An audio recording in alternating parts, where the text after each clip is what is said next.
Welcome to This Just In, the show bringing you the latest advancements in healthcare, strategy, innovation, and public policy.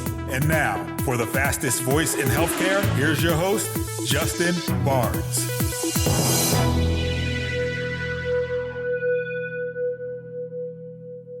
Thank you for tuning in, and welcome to This Just In. I'm your host, Justin Barnes. In these segments, I'll bring you the latest advancements in healthcare, strategy, innovation, and public policy. As always, we're broadcasting from the This Just In studios on the Business Radio X network, as well as the Healthcare Now radio network. For this episode, my 244th episode, we have a special show with CEO and Fractional Growth Officer, as well as fellow podcaster, Dr. Roxie Mooney. Welcome back to the show, Roxie. Hey, Justin, it's so good to be here again.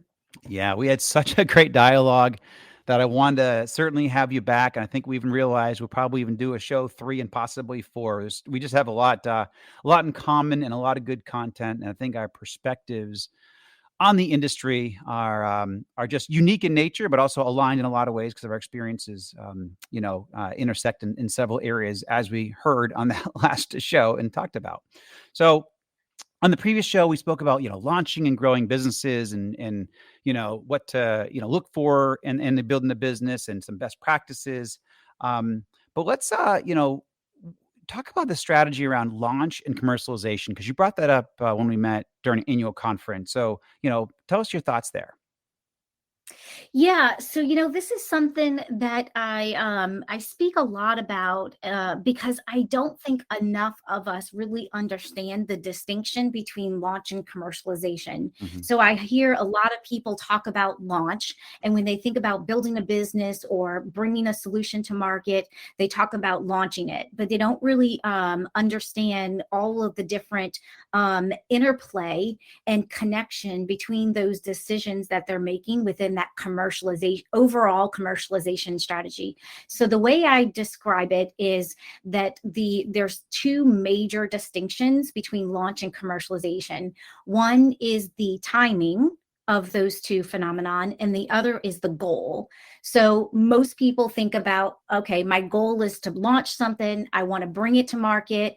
And so my timing of launching it and thinking about it is whenever it's finished and it's ready to go to market.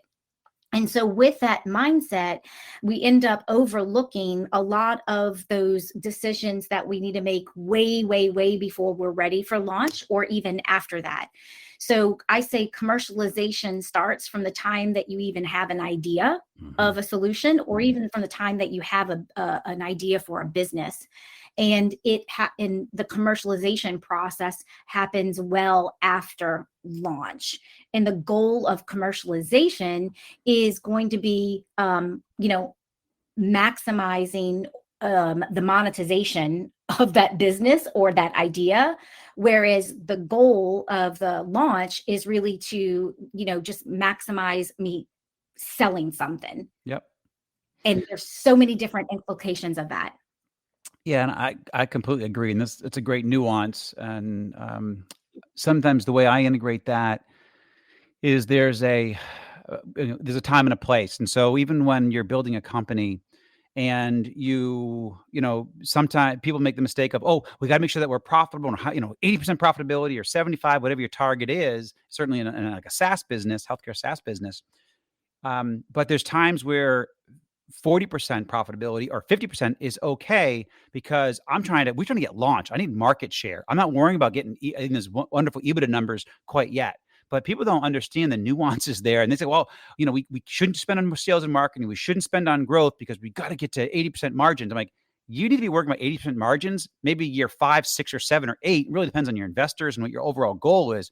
You shouldn't be worrying about EBITDA. And if and at least in my world, when you're building a SaaS business, EBITDA is important. But yeah, you want to worry about EBITDA at the right time. You need to get to market, launching your product, market fit, pivoting if you need to, but really getting that market share and that revenue up, and not necessarily worrying about getting 8% profitability. I think you agree with that?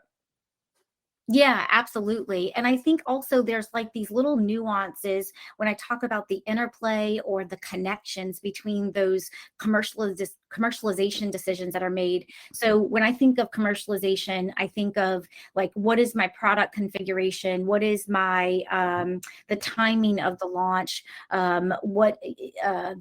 am I targeting? All of those different things and how all of those are interrelated. Versus when I'm thinking of launch, I'm thinking of just being able to like build awareness or create demand for something. Yep. I completely agree. And it's kind Mhm. of, for me, that bleeds into market segmentation, and it goes back to a great, that's a cornerstone of, building a company. Is you may start off with one or two customer profiles or prospect profiles, but to your point, you got to then think about, well, do we expand past that? Do we do 5? What's their, messaging for each of those profiles? You might have 10 profiles, and you create specific messaging for all of that, and really enhances, your commercialization and your efforts there. So, Justin, that's a really great example because I think that in healthcare, we are really prone to what you just described. A lot of the innovators, whether they're corporate or whether they are startups, are thinking about like, all of the people I could serve and right. all of the things I could do for all of the people, right? So true. So true. I'm sure you've experienced that firsthand. And a lot of times, especially with people that are maybe not as experienced in business, are thinking that that's a good thing, that I'm going to be able to raise more capital, or people are going to think that my business idea is going to be more successful if I say that, well, we could help, 12 different people across 12 different therapies with 12 different configurations. And it's like, no, that is a red flag. Huge red flag. Yes. Oh, No, yeah. so true. I mean, Oh, in building personas, but personas when you kind of perfected it. So I agree with you. Even there are so many people that, to your point, we can serve 12 different, whatever. And like, no, we got to focus on 3. Let's just knock 3 out of the park. We can build a highly profitable business off of 3. And then we can do, we'll add maybe 3 more a year later or 2 years later. But there's so much work that goes into maybe these 3 or these 6. You don't want to do 12 because you can't even raise enough capital. You can't even hire enough people to do 12, different segments. right. And those investors are not gonna be really weary. So I totally agree with you. Someone comes and says, basically, we're going to boil the ocean. No, you're not. You're not going to do it with my nickel Right. either, or my team. So yeah. Yeah. And I Excellent think point. that, we know that because we've been in business for so long, but especially when we're talking about these technologists or physician innovators Yes. that aren't necessarily as business savvy, I think that's when those conversations are even more important. So I want to talk about something else controversial because we talked about a controversial topic in the last show. I'm going to bring up another one so my producer's happy again. Let's turn it upside down. There you go. So I have come across in the last 6 to 7 years, too many founders of products who create a widget that it's a decent widget. It's a good widget, but it's beyond founder-itis because founder-itis, I can handle that. I've navigated that my whole life. That's just, my partners are always really strong founders and that's always great. It's the people who know they're smarter than everybody else in the room. They don't think it. They know it, and they know how to do everything because they did this one thing well. They don't understand their boundaries. And what you just said made me think of this. They think they can do everything. And that's no one, I can't do everything. I don't care how good I am at certain things. I'm good at growth. You're good at growth. I am not I'm personally not an innovator. I am not the idea person. I can execute anything Right. and I can do it at scale and I can do it profitably and well, but I will not come up with a widget. This is what I kind of did my TED talk on. How do I, do what I do and how do I explain what I do? Well, I partner with people. You got a good idea. I can get it to market. I can build it, but I can't tell you what widget you need to create or how you create your widget. It's not my strength. So I think you would agree with that. Absolutely. And I know this is supposed to be controversial, but you and I won't have the tension. We'll have the tension with the other people out there, right? Correct. So I call this is kind of a layer of this phenomenon. But when I was giving my presentation at HIMSS, I got probably my greatest smiles and laughter around this phenomenon. And I didn't make it up. I'd love to say that I did, but I didn't. But it's called the HIPPO, the highest paid person's opinion. Yes. And wow. now, when you think about the hippos in the room that destroy businesses, that destroy launches and commercialization, Yeah. and it's, oh my goodness. Well, because I'm the highest paid person, people don't in the room, people don't tell me what they're really thinking. They don't, or even if they do, my You opinion squashed it. trumps Yeah, everything else. exactly. Exactly. Yeah.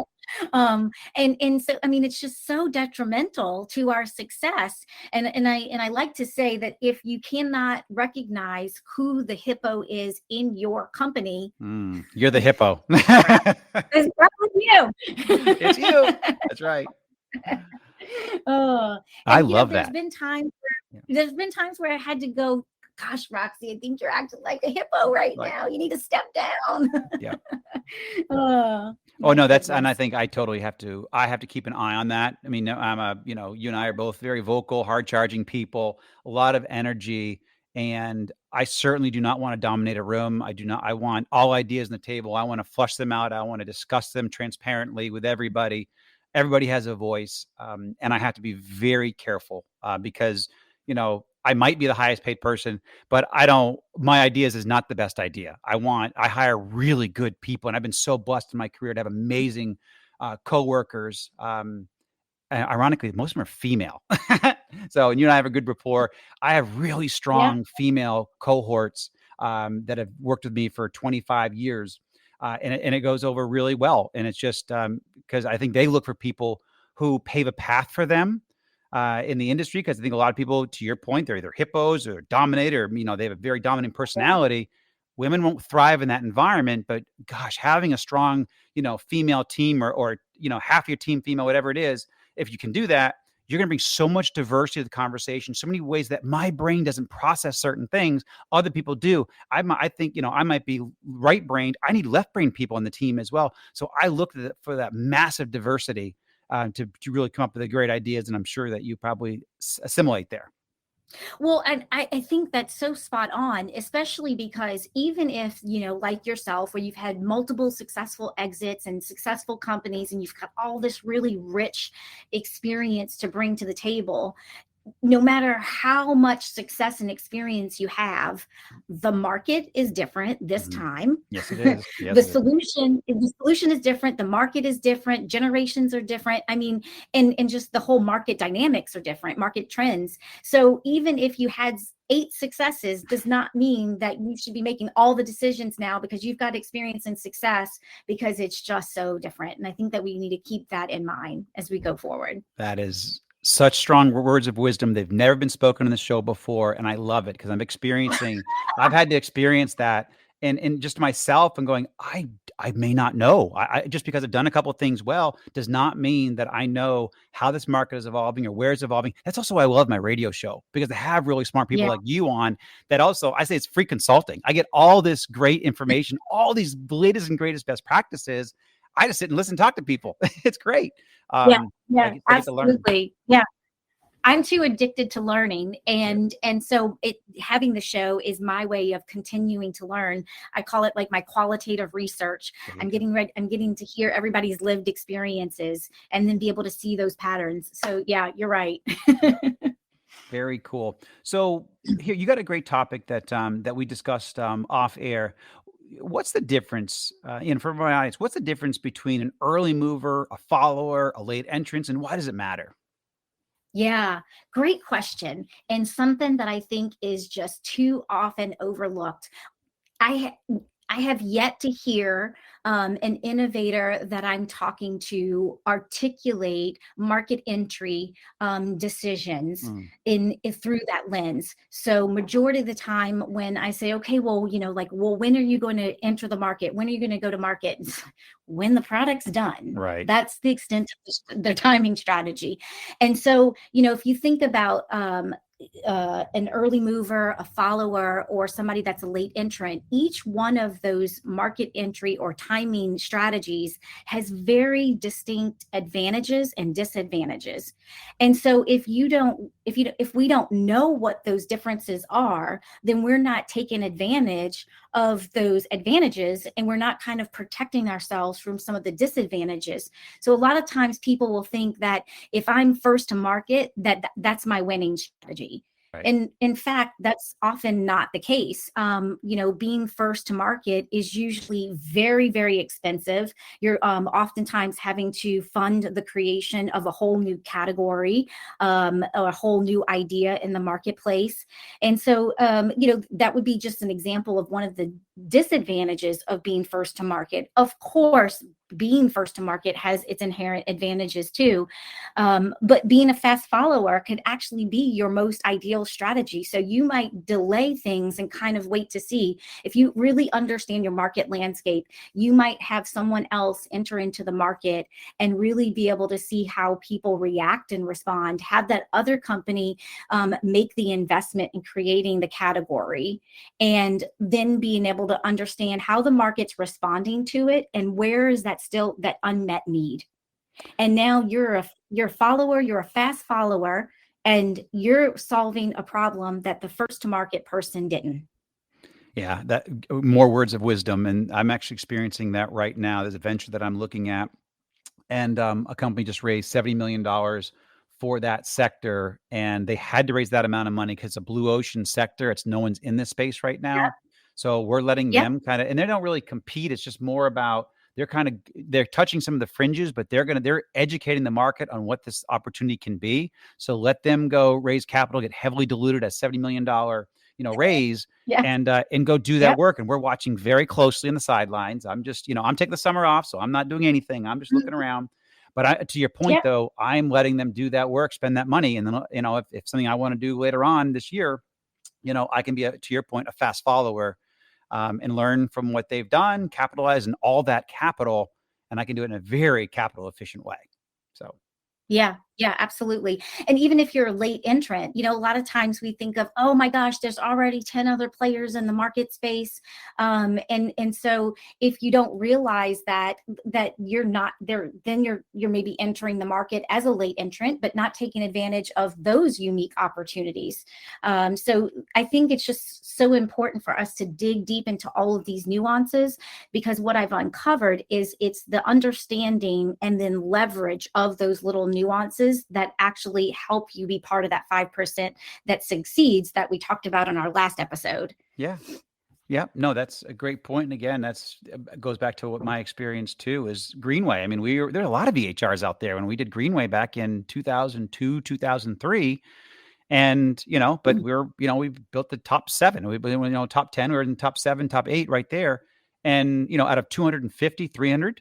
So, and there was probably 40 or 50 at the same time that were around, or even more. I don't even know how many, and no 203. So you don't have to be, to your point, the first mover, but you got to figure out workflow. You got to figure out how to do it right. And, we had a lot, almost 100,000 very happy customers.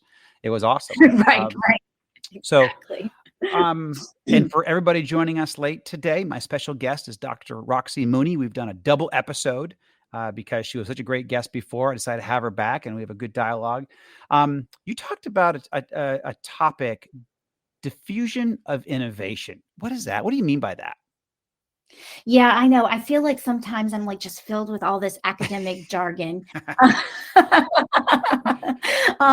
But it matters, Justin. It really matters. It does.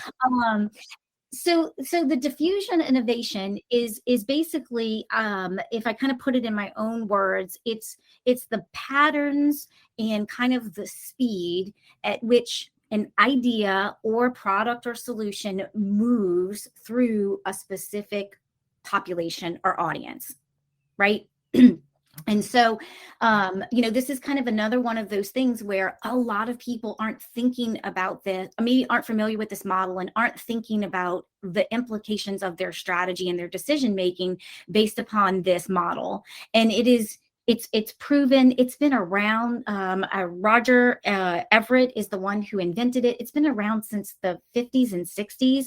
It's not something that's really new, but it's tried and true. It doesn't matter whether you're in healthcare or not. It doesn't matter what you're bringing it to market. It doesn't matter whether, even if it's an idea, it doesn't even have to be a product. But every single idea or solution moves through this diffusion of innovation. So what is it? So basically you would take any audience and you would divide them into 5 different segments or slivers. And it starts off with innovators, early adopters, early majority, late majority, and laggards. And then there's a specific percentage of every market that's kind of representative of that. So you have 2.5% of the market that is reflective of innovators. And you've got 13.5% that are early adopters. So let me just kind of wheel back a little bit of the jargon and kind of talk, some practical application. So if you looked at that and you combine the innovators and the early adopters, that's 16% of the market. Characteristically, those two market segments buy for very, very different reasons. And so your messaging and your branding and your product configuration needs to look very, very different for when you're going after the first 16% of the market. So that means that you need to have a different commercialization strategy, and that's tailored to that target market or that characteristic of that audience before you're looking at the rest of the market segment. So a big example that I experience often, and I'd love to hear what your perspective is that when I'm talking to a lot of innovators that are bringing something to market, they're wasting a lot of time trying to twist the arms of people that really are part more of the laggards or the late majority. And those people are never going to buy, no matter what you say or do. So true. And they're spending so much time and so much money kind of where they have like the message and the product misfit with the people that the sales targets that they're going after. What's your experience with that? Oh my gosh, you just nailed it. So I had to learn that the hard way. I wish I had talked to you 20 years ago. I would have made more money. No, so I had to learn that the hard way. Certainly at Relay Health, we came up against that. We had language that was not tailored to innovators. It was more the general market, our target, our total, addressable market type of strategy. So that one was a little off. We had to figure that one the hard way. Greenway was the same way. The only thing is we did figure that one out pretty early on, going, you know what? We have the best workflow in an EHR for the ambulatory space at the time.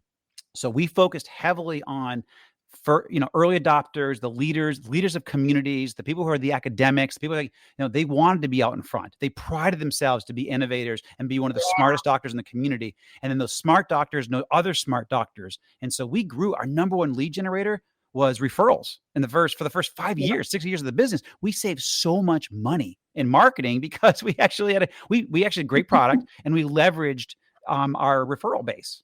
So completely agree. And even my last company, Cure for You, we'd say it's a very similar thing. Is we went after specific market need with specific language, and a lot of it was early adopters. FQHC's different language for them, but and that was one of our biggest customer bases. But again, we went really for that innovator. So I totally agree and subscribe to what you talked about of diffusion of innovation. So it's awesome. Yeah, absolutely. So if you're going after that first 16% of the market, you want to have new, never been done before, that type of language, because these people want to leapfrog the competition and they want to do something that nobody else is doing. If you try to use that same message with more of the mid-market or the laggards, you're the crap out of them, right? Yeah. So those people need to hear that this is the industry standard. Everyone's doing it. You can do it too. And then to your point, majority of the time, those folks aren't listening to the brands and what they say. They want to hear what their peers have to say. So being able to facilitate that word of mouth marketing between those early buyers and those next set of buyers is really important. Excellent. So true. I know we're actually coming up on our end of time, but in a minute or so, you also talked about this topic of co-creation. What is that? Oh gosh, Justin, in a year and 1 minute, you want me to describe this?